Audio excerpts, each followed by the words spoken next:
Over the past 42 years, the coral reefs have been dying through a process called bleaching. Bleaching is a process where coral turns completely white due to the algae that lives inside of them dying. The increasing temperatures of the ocean has been one of the main stressors. Carbon pollution is a looming threat. Chemical runoffs from crops pollute the waters close to shore. Coastal development releases its excess waste into the open waters.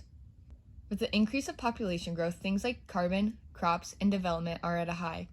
More factories are using more fossil fuels as products are demanded.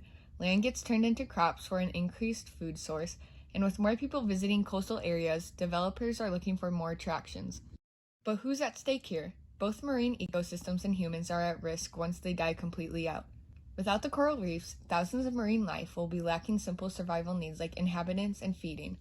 Without new coral growing, the ecosystem can't keep up with the constantly growing population, and the sustainability of the reefs decreases. This also reduces the amount of places fish can breed and hide from predators.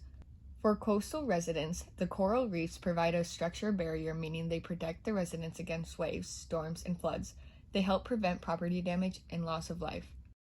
But what can we do to help slow the warming of the ocean? Carbon emissions that come from boats can be reduced by having locations in the ocean where fishing is not permitted. Also, countries like Australia, who have a lack of healthier forms of power, can implement more factories that use nuclear power. Another solution that can cut carbon emissions is an alternative like water, wind, or solar power that produces less fossil fuels. Sediment and chemical runoff that ends up into the ocean is another great problem causing bleaching. When farmers use fertilizers and pesticides, they make their way into the ocean. When they reach the water, it causes algal blooms and depleted oxygen. There are a few ways we can stop the chemicals from reaching the ocean. First things first, we can reduce the amount of pesticides we use on our crops. We can also plant ground cover plants to keep the soil in place when big winds or rainstorms come through. We can also plant bug-repelling plants around the crops. This will reduce the pesticides being used. Coastal development is also a cause of coral bleaching. When the city hires developers to build near the ocean, they don't have the best waste plan. Most of the waste that is dug up to build the developments just gets dumped into the ocean.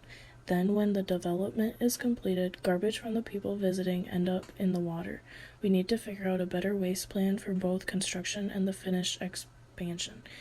There could be a designated landfill where the waste is temporarily held just for the construction of the coastal developments until later disposed of. Coral reefs are dying, and we're the cause. We need to make a change ASAP. Whether it's reducing carbon emissions, sediment runoffs, or the amount of waste dumped in when coastal resorts are being built. Us making a change is the only way to revive the coral reefs. Fish can't help, and the ocean can't help.